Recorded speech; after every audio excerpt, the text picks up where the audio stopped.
Welcome to the Retirement Wealth Podcast, where we help you navigate the journey to a secure and fulfilling retirement. Absolutely, Emily. Today we're diving into a topic that's on a lot of people's minds: how to minimize taxes in retirement, legally, of course. Right. Taxes can be a real concern for retirees, and understanding the rules can make a huge difference in your financial well-being. Exactly. We'll be discussing strategies you can implement to keep more of your hard-earned money in your pocket. Yes, and we'll touch on things like tax-efficient withdrawal strategies, the benefits of Roth accounts, and how certain investments can impact your tax situation. And we'll also look at some common pitfalls to avoid, because the last thing you want is to face unexpected tax bills down the line. For sure. It's all about being proactive and planning ahead so you can enjoy your retirement without those financial worries hanging over you. So let's get started on understanding these strategies and help our listeners take control of their tax situation in retirement. Sounds great. First up, let's talk about the importance of tax-efficient withdrawals from your retirement accounts. So Emily, with everything going on in the economy right now, it's crucial for folks to be thinking about taxes in retirement. It's not just about what you've saved, but how much of that you actually get to keep. Absolutely, David. I think a lot of people underestimate the impact taxes can have on their retirement lifestyle. We're seeing inflation creeping up, right? That's making everything more expensive. And if you're not planning for taxes, it can really eat into your savings. Exactly. I had a couple come in not too long ago. Let's call them Bob and Linda. They were really excited about retiring, but they hadn't considered how their Social Security benefits would be taxed. They thought, they'd get the full amount. But the reality is, depending on their other income sources, they could end up paying taxes on up to 85% of their benefits. That's a big surprise for a lot of people. And it really ties into the bigger picture of tax efficiency, doesn't it? Right. And right now, with market volatility, some retirees are feeling anxious. If their investments are fluctuating, they might be tempted to pull money from their accounts when the market is down, which can trigger unexpected tax consequences. Yeah, and that can lead to a nasty cycle where they're not only losing out on potential gains, but also facing higher taxes. It's like a double whammy. Exactly. And speaking of the emotional side, I find that many people feel more secure when they know they have a solid tax strategy in place. It's like having an umbrella on a cloudy day. It gives you peace of mind. That's such a good analogy. And let's not forget about healthcare costs, which can be a significant expense in retirement. Medicare premiums, out-of-pocket expenses. It all adds up. And if you're not accounting for those in your tax planning, it can be a huge shock. Right, and those costs can vary quite a bit. I had another client, let's call her Susan. She was really focused on her healthcare needs, but didn't realize how her income could affect her Medicare premiums. It's called the Income-Related Monthly Adjustment Amount, or IRMAA. So if her income was too high, her premiums would increase substantially. Wow, that's something people really need to be aware of. It's like a hidden tax that can pop up if you're not careful. Exactly. And with these current economic trends, it's more important than ever to think about legacy planning as well.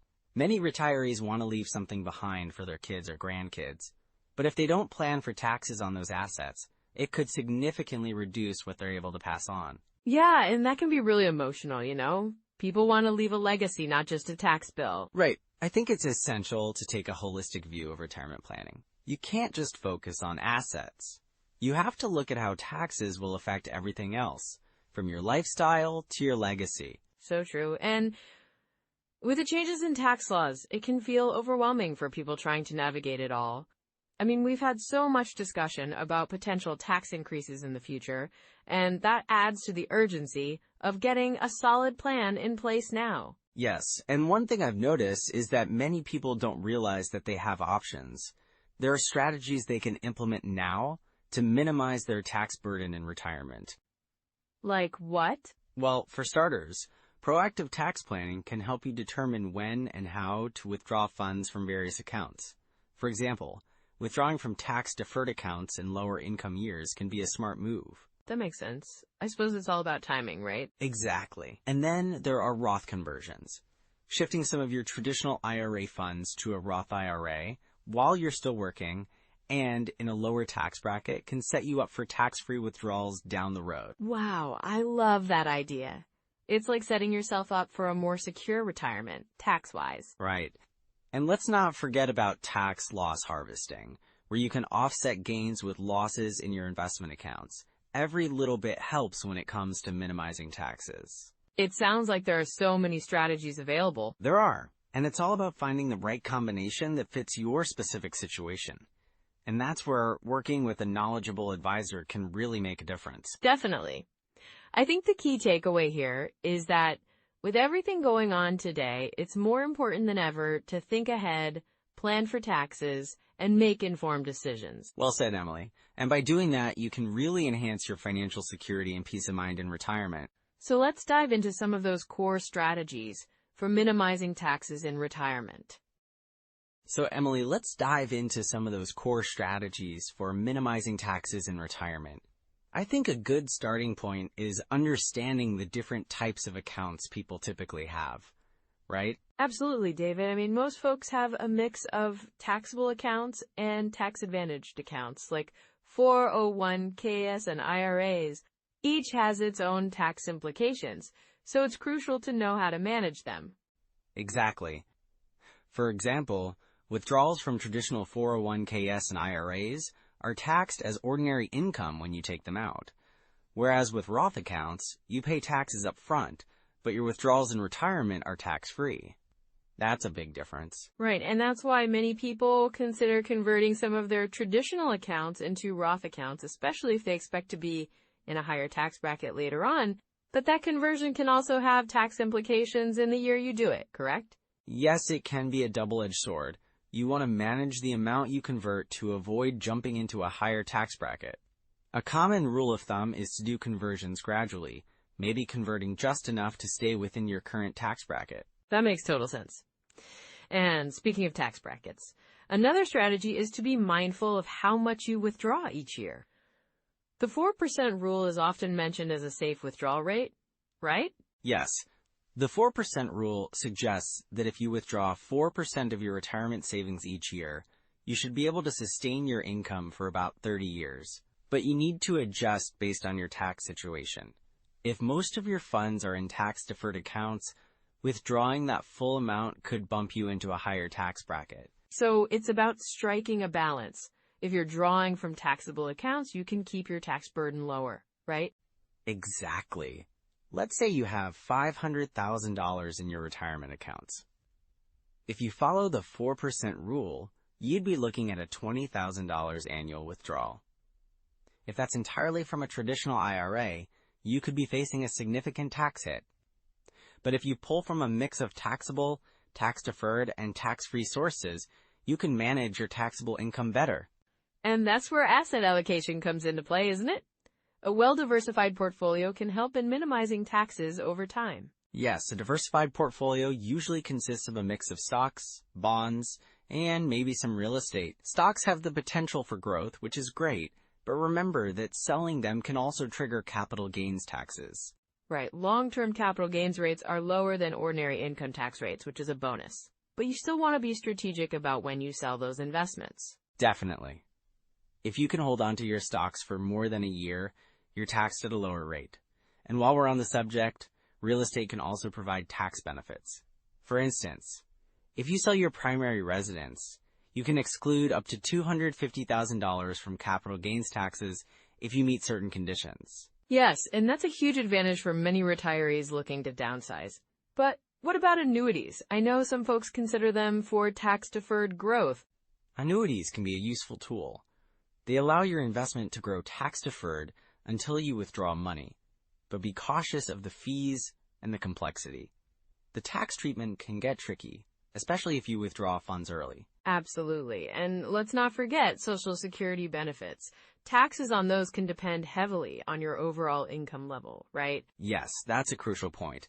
Depending on your combined income, up to 85% of your Social Security benefits can be taxable. So if you're withdrawing a substantial amount from your retirement accounts, it can push your income up and increase your tax liability on Social Security. It sounds like careful planning is essential. A lot of retirees might not realize how each piece fits together. Exactly. And one strategy that some people use is the bucket strategy. Basically, you divide your assets into different buckets based on when you need to access them. Short-term needs are kept in cash or cash equivalents, while long-term growth investments are held in other buckets. That sounds really practical. So if you have a bucket that's meant for immediate use, you wouldn't have to dip into your investments that are better left to grow, which can help you avoid unnecessary taxes. Right. And it also provides peace of mind knowing you have safe funds ready when you need them. It's a great way to manage risk and optimize your tax situation. And asset allocation plays into that too, right? Like, if you're using a 70/30 portfolio, you want to ensure that you're adjusting your allocations based on your tax situation and the market conditions. Yes, maintaining that 70/30 balance between equities and fixed income can help with both growth and stability. But remember, as you approach retirement, you might want to shift towards more conservative investments to protect your capital. So it seems like a lot of this comes down to being proactive rather than reactive when it comes to taxes. Absolutely. It's about planning ahead, understanding your income sources, and how they'll affect your taxes. It's also wise to keep an eye on potential changes in tax laws that could impact your strategy. That's a good reminder. Staying informed is crucial. But, with all these strategies, there are certainly pitfalls that people should watch out for, right? Oh, for sure. Many retirees make common mistakes that can end up costing them more in taxes than necessary. Let's dive into those pitfalls next. Emily, one of the biggest pitfalls I see with people planning for retirement is the sequence of returns risk. It sounds complicated, but it's really just about the order in which your investment returns come in. Yeah, that makes sense. Can you give an example of how that plays out for retirees? Sure. Imagine someone who retires right before a market downturn. Let's say they're relying on their investments to cover living expenses. If they start pulling money out during a decline, it can really hurt their long-term portfolio. They're selling at a loss, which means they have less left when the market eventually recovers. That sounds tough. I suppose it could lead to a downward spiral, huh? Exactly. I worked with a couple, let's call them Tom and Jane, who retired in 2008. They had a decent nest egg, but just a year later, their portfolio took a significant hit. They were withdrawing their usual amount for living expenses, which meant they were selling off shares at a lower price. They ended up having to adjust their lifestyle drastically just a few years into retirement. Ouch! So what could they have done differently? Well, a more diversified withdrawal strategy could have helped. They could have kept a portion of their portfolio in safer investments to ride out those market dips. It's also about timing your withdrawals. If you can, pulling from savings or cash reserves during a downturn can help preserve your investments. That's a great point. I guess it's really important to have a solid plan in place, right? Absolutely. Another common mistake I see is ignoring taxes when planning withdrawals. Many retirees underestimate how taxes can eat into their retirement income. Right. I mean, a lot of folks think once they stop working, they won't pay as much in taxes, but that's not always the case, is it? Exactly. I had a client, let's call him Mark. He planned to withdraw from his traditional IRA without considering the tax implications. He thought he could just take out what he needed. But when tax season came, he was hit with a much higher tax bill than he expected. It really impacted his budget. Wow, that must have been a wake-up call for him. For sure. Had he done some tax planning with a financial advisor, he could have created a strategy to minimize the tax burden over time, like planning to withdraw from different accounts in a way that keeps him in a lower tax bracket. That's really helpful. So what other mistakes do retirees make? Well, underestimating healthcare costs is a big one. Many people think Medicare will cover most of their health expenses, but that isn't always true. Yeah, I've heard that healthcare can be one of the largest expenses in retirement. Exactly. I worked with a woman named Susan, who thought she'd be fine with Medicare and a supplemental plan. But then she faced unexpected medical issues, and her out-of-pocket costs skyrocketed. That must have been stressful for her. It really was. The lesson here is to account for healthcare costs in your retirement plan. It's important to consider potential long-term care needs, too. A good rule of thumb is to set aside a chunk of your retirement savings specifically for health-related expenses. That's a smart approach. What about Social Security? A lot of people claim that too early, right? Yes, that's another common mistake. Many retirees jump at the chance to claim Social Security as soon as they can at age 62, but doing so can significantly reduce their monthly benefit for the rest of their lives. I've heard that delaying benefits can actually increase your payout. Exactly. I had a client named Rick who claimed early because he needed the income, but he didn't realize he was locking in a lower benefit. If he had waited just a few years, he could have received a much larger monthly check. So it's really about weighing the options and considering future needs, right? Yes, and it's crucial to have a strategy that aligns with your overall financial picture. Speaking of strategies, poor asset allocation can really hurt retirees too. Oh, for sure. I imagine if someone is too conservative, they miss out on growth potential. Exactly. I had a couple, Susan and Mike, who were overly conservative with their investments. They parked most of their savings in cash because they were worried about market volatility. That's a tough balance to strike. It is. By not having enough exposure to growth-oriented investments, they risked running out of money in retirement. A balanced approach that considers their risk tolerance and time horizon is key. So what should someone do if they notice these red flags in their own planning? First, it's important to take a step back and assess your financial situation holistically. Look at your withdrawal strategy, your tax implications, and your healthcare planning. If you see potential issues, don't hesitate to consult a financial advisor. They can help you recalibrate your plan to avoid these pitfalls. That makes a lot of sense. It's all about being proactive, right? Absolutely. Planning for retirement is a journey, and it's okay to adjust your course as you go. The key is to stay informed and be willing to adapt to changes in your life and the market.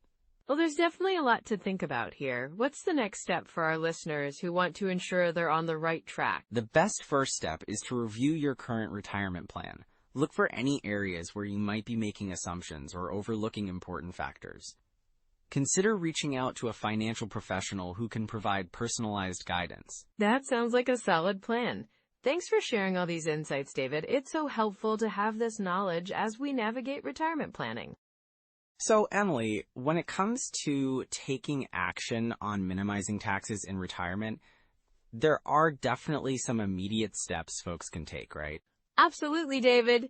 It can feel overwhelming, but breaking it down into manageable steps makes it so much easier. Right. One of the first things I recommend is to really get familiar with some online retirement calculators, like those from Vanguard, Fidelity, or Schwab. They're invaluable tools for projecting your retirement income and expenses, and they can help you see the tax implications of different strategies. Yeah, and I love how user-friendly those tools are. You can input your information and get a snapshot of where you stand. It's like having a mini financial advisor right at your fingertips. Exactly. And while you're at it, check out ssa.gov for your Social Security benefits. Understanding how and when to take Social Security can have a significant impact on your tax situation. That's such a good point. Social Security can be taxed, depending on your total income, so knowing your numbers is crucial. And speaking of knowing your numbers, using tax software can really help you stay on top of your tax situation as you plan for retirement. Programs like TurboTax or H&R Block can guide you through deductions and credits you might qualify for. I agree. Plus, it's a helpful way to keep yourself accountable. Running those projections or simulations can reveal insights you might not have considered otherwise. Right, and let's not forget about the importance of regularly reviewing your portfolio. Setting a habit of checking in quarterly can help you stay aligned with your goals and see if any adjustments are needed. That's a great habit to develop. And, it's not just about checking the numbers. It's also about understanding how your investments are performing and whether they're still in line with your risk tolerance. Exactly, Emily. And if someone's looking for a bit more guidance, there are some fantastic books and podcasts out there that can help deepen your understanding. Oh, I love that idea. Do you have any recommendations? Sure. The Boglehead's Guide to Retirement Planning is a classic. It's straightforward and really practical. And for podcasts, The Retirement Answer Man by Roger Whitney offers great insights and actionable advice. Those sound like excellent resources. It's so important to keep learning, especially as tax laws change. For sure, and even if you're already in retirement, it's never too late to enhance your financial strategy. Starting small can lead to significant improvements. Definitely. Just setting aside a little time each month to run those retirement projections or even talk to a financial advisor can really pay off in the long run. And remember, Emily, it's about being proactive instead of reactive. The sooner you can implement these strategies, the better off you'll be. Exactly. So let's encourage our listeners to take that first step today, whether it's reviewing their portfolio or exploring a new tool. Absolutely. With these tools in your pocket, you're ready to strengthen your retirement plan. Let's recap what we've covered today. Well, Emily, as we wrap up this episode, let's quickly recap some of the key takeaways on how to minimize taxes in retirement. Absolutely, David. First off, we talked about the importance of understanding tax brackets, right? Knowing where you fall can help you make smarter decisions about withdrawals. Exactly. And then there's the strategy of using tax-advantaged accounts, like Roth IRAs. Those can really give you an edge. Right. With Roth IRAs, you can enjoy tax-free withdrawals in retirement, which is super beneficial. And let's not forget the impact of timing your withdrawals. Being strategic about when you take money from different accounts can help lower your overall tax bill. Yes, definitely. And of course, considering tax loss harvesting. It's a way to offset gains with losses, which can be a useful tool in your retirement toolkit. It really can. So, to sum it up, understanding your tax situation, leveraging tax-advantaged accounts, timing withdrawals wisely, and using tax loss harvesting. All these strategies can help protect your wealth in retirement. And that's what it's all about, isn't it?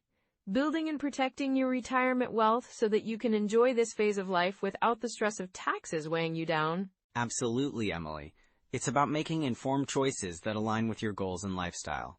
If you found today's discussion helpful, please like, subscribe, and comment with your biggest takeaway or any questions you might have. And don't forget to share this episode with someone who's planning for or already in retirement. Yes, sharing is caring. And next time, we'll dive into a really exciting topic, using rental income to fund your retirement. That's going to be a great one, Emily. For now, thank you all for listening. Take care, everyone. Bye for now.